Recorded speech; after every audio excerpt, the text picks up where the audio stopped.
Good morning, everybody. Good morning. I hope you guys can hear me okay. Today, my wife and I are actually on our second honeymoon, if you want to call it that. It's our 1 year wedding anniversary, but I wanted to take a second to spend time with my other love, which is you and the Black community, and talk to you guys about something that was on my mind today. And I'm going to talk about not just Jeff Bezos and a horrible bet that Jeff Bezos made back in 2006 that led to him being ridiculed and made fun of, but also talk to you about what's going on with the economy, with the stock market, and what I'm finding in my research and how you can prepare for the coming recession. So get comfortable, buckle up your seatbelt. We're going to get started on the Black Financial Channel right now.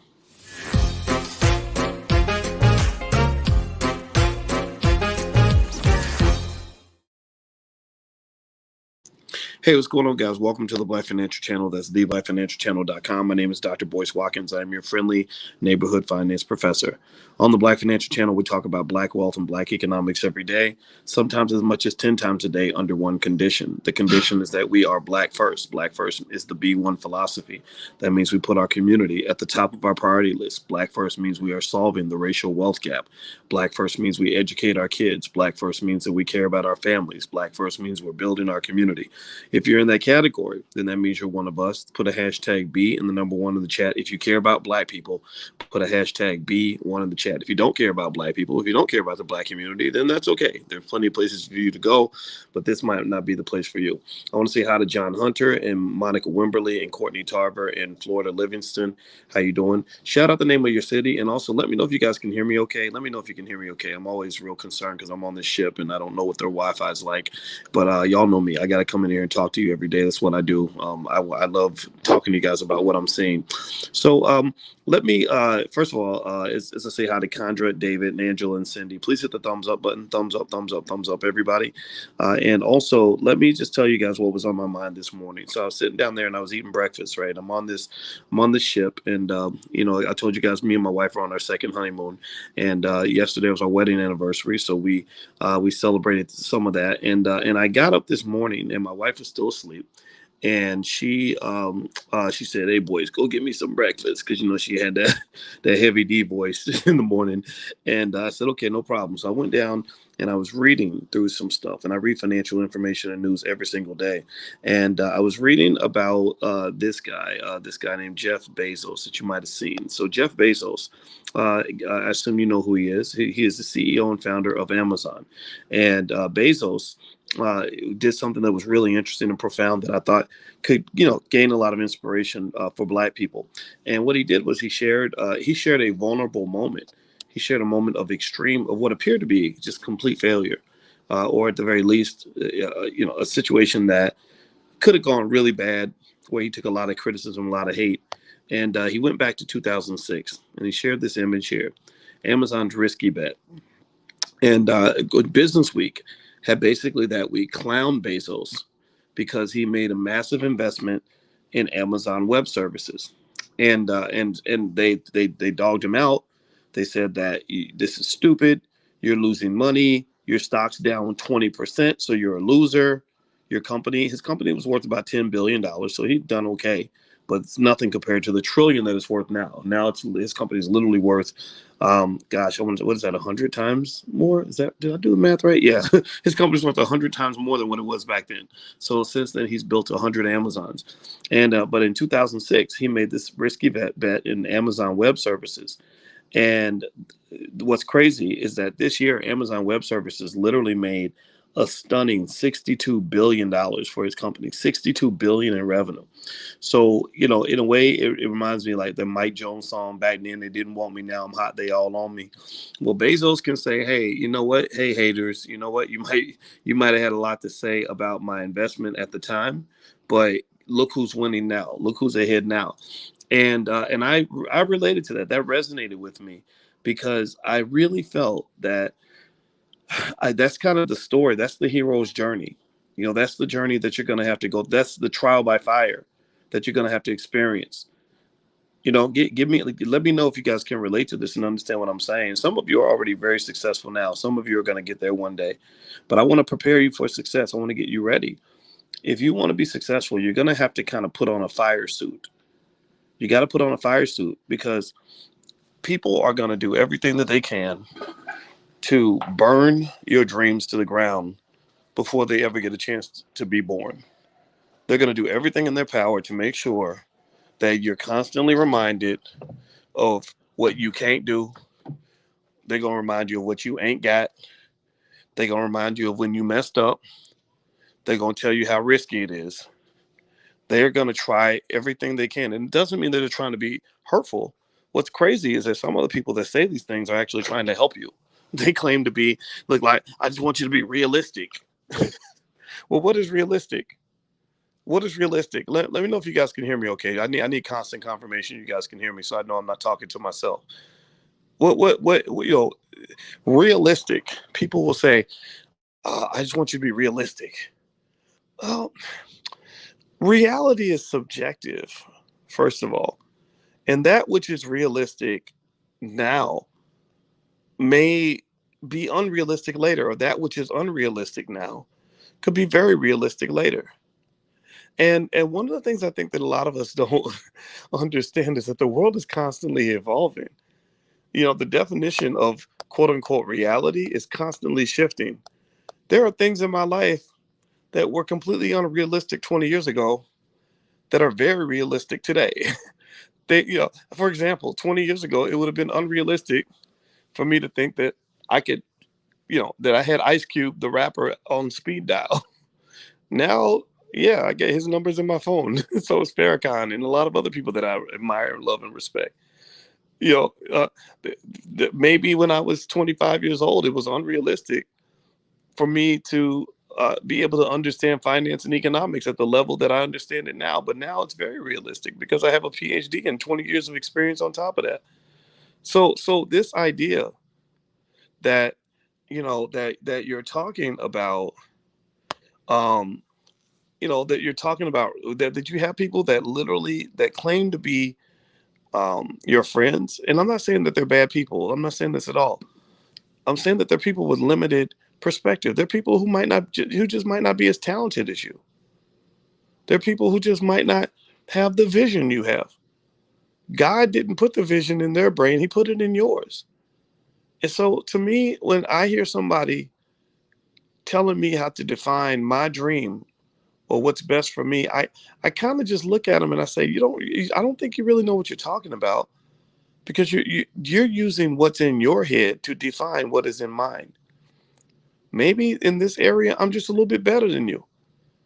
Think about this. Imagine if LeBron James was 12 years old and told his teacher, "Yeah, one day I want to be the best player in the NBA. I want to be as good as Michael Jordan." And the teacher's like, "Oh, well, that's realistic because only 1% of all black boys ever make it to the NBA. You probably won't even make it to the NBA." Well, yeah, that might be realistic for him because, you know, he's 5'4" and 250 pounds. Like, yeah, it's unrealistic for you. It's unrealistic for the people you know, but it's not unrealistic for me because I'm willing to do the work and I got the talent to do it. And so what I just want to say to you guys, and I really just like this Bezos example because I studied Bezos, man. I went through his whole bio. I studied him and Elon Musk. And I'm telling you guys the truth, just between me and you as family, Bezos is more impressive to me than Musk. Musk is brilliant. I love Elon Musk in so many ways, but he also is a person who takes a lot of risks that I probably wouldn't take. When he started SpaceX, he had $100 million. He spent all the way down to he spent 99 out of $100 million, and he got bailed out at the last minute by financing. So if somebody had not come in and bailed him out, he never would have made it. You wouldn't know who he is. He'd have gone bankrupt. There are lots of other choices Elon Musk made that didn't seem to be intelligent or calculated. I think he's been divorced a bunch of times and just kind of creates messes for himself. I'm not saying he's a bad guy. I like him a lot, but I don't like him as much as Bezos. Bezos is a guy, in my view, who was always very smart, who was always very calculated, who was always very determined, who was always very courageous, who built one of the greatest companies in the history of this world. And here's the reality. Let's bring it back to black people for a minute. I'm not here to glorify, some guy, some dude. Some of your children have that same level of capability. Some of your kids are really good at math. Some of your kids can understand business concepts very quickly. Some of y'all got children who are meant to be at the highest pinnacle of success.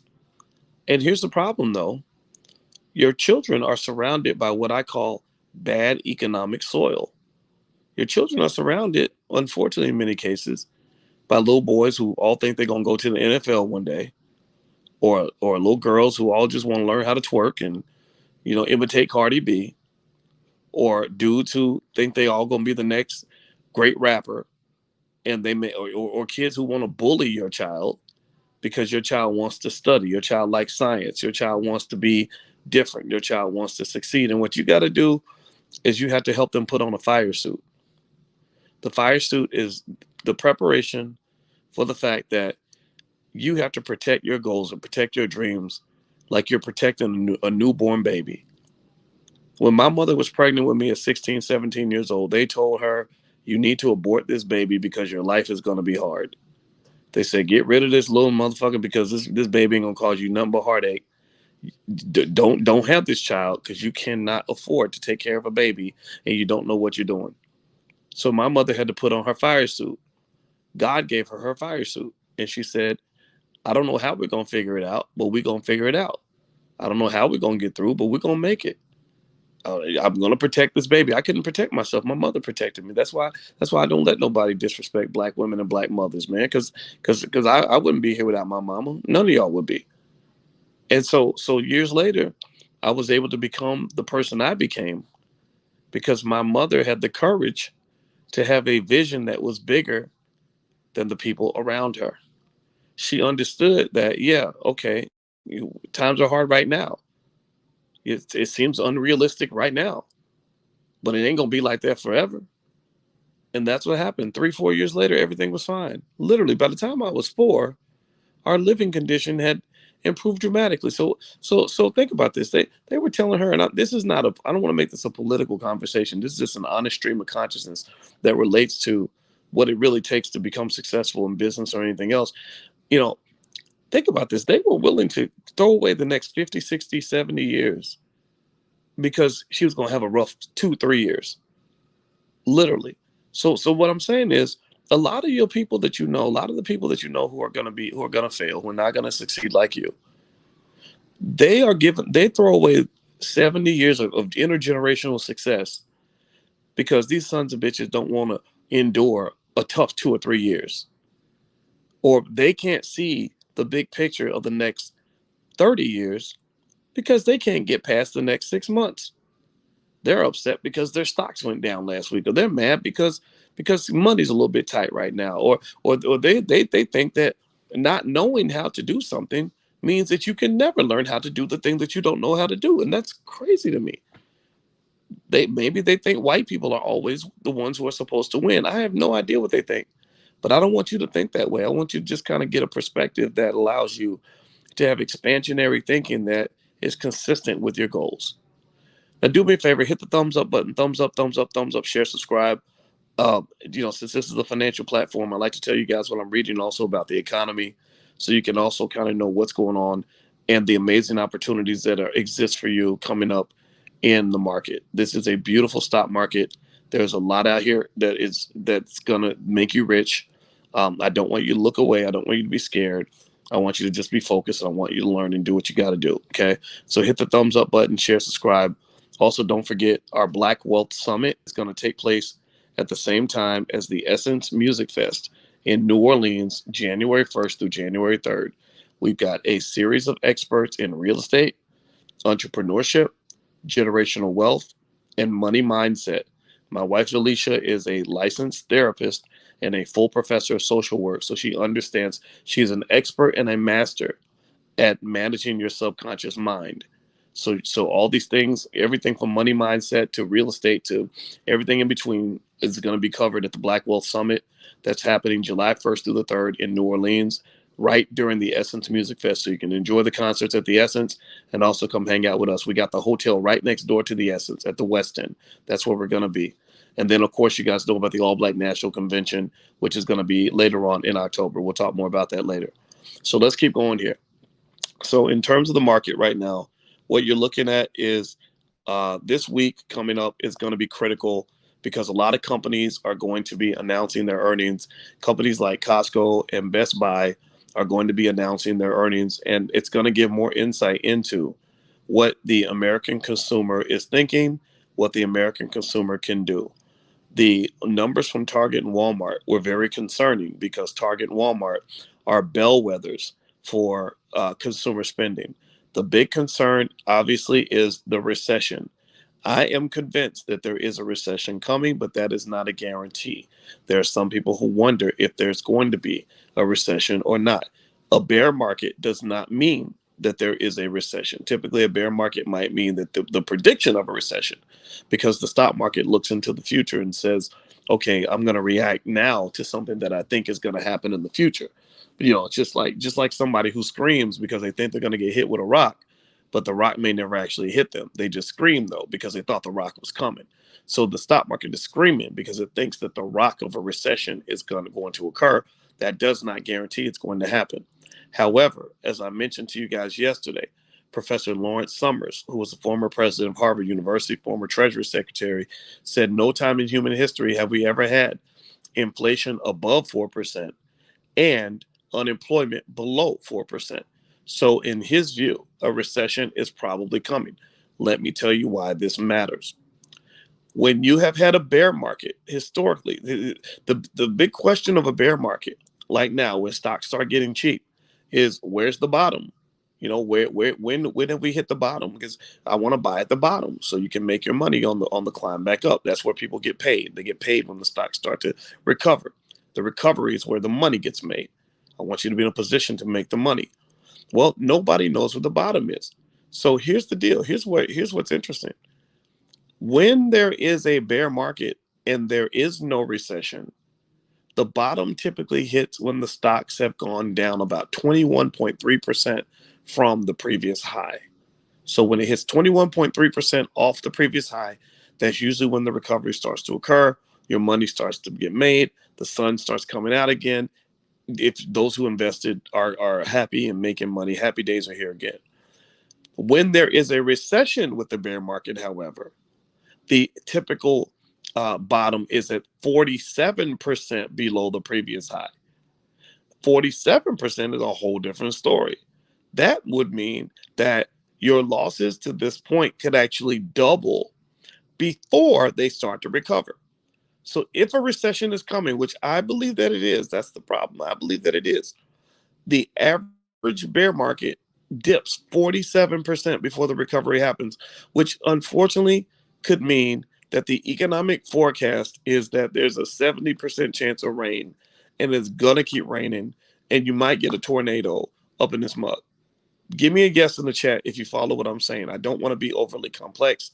I just want to tell you guys what I'm seeing, and I want to help you in terms of your investing strategy for this week and beyond. Give me a yes if you follow what I'm saying. If you don't get it, then I could try to explain a little bit better. But ultimately, that's what you're seeing. If a recession comes with this bear market, you've got more dipping to go. You're gonna have a dip, baby dip. Now, does this mean you don't buy? Well, I'm not gonna be a hypocrite. I'm buying. I'm buying. I'm buying everything I can get my hands on as long as it's quality companies. You know, I told you. I mean, we talked about Amazon earlier. Oh, I like Amazon. I like me some Amazon. Told you yesterday about Nvidia. Oh, I like Nvidia. Oh yeah. Oh yeah. Me and Nvidia are gonna get real close. But does that mean that those stocks can't keep dropping? No, they can keep dropping. But here's the deal. Here's the other thing that allows me to just continue to move forward and not worry about anything. See, here's the thing. Let me tell you a little something. This is a little secret. It's a little Dr. Boy's secret about investing.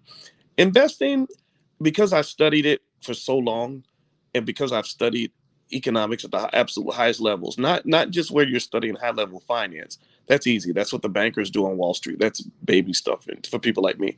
I've studied the advanced mathematical theories that underlie the economic formulas and complexities that even define modern economics. Like that's what you have to do to get a PhD. It's really, really hard. And so what happens is, in order to get through those terrible classes that we had, I mean, where you're literally studying 10 hours a day and still failing your tests, it was literally the most atrocious hazing that you can ever imagine. You get real religious, like religion starts to kick in. You get religious, you get philosophical. You start seeing things like in a weird sort of way because you're literally dreaming about it, and you're seeing things in ways that almost make you a weirdo. So why do I say that? Y'all know I'm weird. Yeah, I've been weird for 10 years, so y'all I ain't gonna change one bit. But here's the deal: when you're looking at investing, I almost see it like religion. My mama is a devout Christian. My mama, um, my mama's not afraid to die.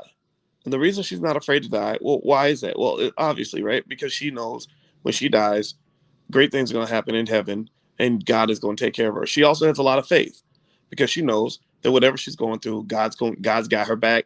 So she goes through life like this soldier without a sword sometimes, and she has no fear. And why is that? Well, because she knows that on the back end there is this sort of cosmic safety net that is God that's going to protect her and make sure she's good. Well, here's the deal: as an investor, I'm kind of the same way. I live in a space of faith. I'm not afraid of losing money, and it's not because it's not blind faith. It's based on what I call the cosmic economic safety net, which says that if you look at all the history, I've studied stock market data going all the way back 120 years. If you look at the history of the stock market going back 120 years, there's one simple fact you can always lean on that will always protect you when it comes to your economic choices, when it comes to the market, as long as you follow basic rules of diversification and don't do anything stupid. There has been no time in human history that the stock market has dipped and gone down and has not recovered to the point that it was before the dip took place. There's never been a point in history where the market went down and never got better.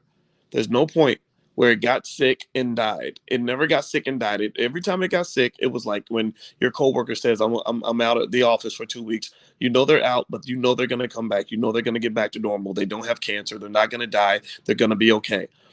So in general, generally speaking, the cosmic safety net for the stock market historically is that even if it keeps dipping, I promise you, you guys know how I am. I got to explain the point thoroughly to make sure you kind of get it, I'm not going to talk to you like you're stupid. I'm gonna give you the explanation I would give my students at Syracuse University.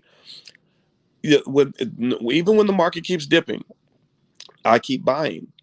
And the reason I keep buying is not because I'm crazy or stupid or I just love throwing my money away. I keep buying because I know this too shall pass. And that isn't that a beautiful thing to kind of remember about life in general? Almost all the shit you ever go through in your life is kind of the same way. This too shall pass. Think about anything that has ever happened. You're 16 years old, your girlfriend dumps you, and you're all sad and you think you're never going to meet anybody again. No, this too shall pass. Right? You're feeling really bad because you're in a terrible relationship or whatever is going on in your life. And no, this too shall pass. Right? So, right now, when it comes to this market, I need you to always remember that this too shall pass. This is going to go away. In 5 years, promise you this. In 5 years, if you consistently invested and you have all that money you're going to have 5 years from now, you're not even going to remember this month. You might remember this conversation. Maybe something I said today resonated with you because I like to fancy myself on the fact that I think we can talk about economics in a way that other people can't because I understand it in ways that other people don't. But for the most part, you're not going to remember any of this. So operate in that same framework and don't overthink it. And just going full circle. Remember in the beginning we were talking about how Bezos was investing in Amazon Web Services and people made fun of him because Amazon Web Services was apparently a terrible investment. And you're a complete fool for doing this. Well, that then eventually Bezos ended up making hundreds of billions of dollars from this so-called crazy investment. And a lot of the reason he got criticism is because some people can see the big picture, some people only see the small picture. Some people see the long term, some people can only see the short term. People who can only see the short term small picture, those become your biggest haters. Those become the ones who tell you that nothing's possible. Those are the ones who give you all the doom and gloom scenarios. The people who see the big picture and understand that this too shall pass are the ones who can relax, keep doing what you're doing, and you're going to be okay. So that's what I would say to you. Just keep doing what you're doing. It's going to be okay. Just don't get involved in crazy, ridiculous investments. Like I've warned you guys over and over. Dogecoin, first of all, crypto in general is risky as hell. But Dogecoin and all this other stuff people are investing in, go talk to those Dogecoin investors now. A lot of them are crying because they lost everything. They lost a ton of money. And Warren Buffett said something interesting about Bitcoin, even. And I don't know if I agree, but I couldn't argue his point too much. He said, if you gave me a chance to own 10% of all the farmland in America, he said, I'd write a check because I know what I can do with that farmland. I can grow stuff on it, right? He said, if you gave me 10% of all the businesses in America that are producing products, I'd buy that. I'd write a check because I know what I can do with those businesses. He said, but if you gave me 10% of all the Bitcoin in America, he said, I wouldn't give you $25 for it. He said, because I don't know what to do with Bitcoin. He said, the only thing I can do with Bitcoin is sell it to a bigger sucker, sell it to somebody who's willing to pay more for it later on. He said, that's it. So I'm not saying this is true or not true. I am an investor in Bitcoin. So obviously my actions show I disagree with Buffett a little bit on that point. But I think that there's something to what he said in the sense that in this world, there are things that are real and things that are not real. And I want you to make the majority of your investment in things that are real, right? So a lot of these quality companies, Amazon is real.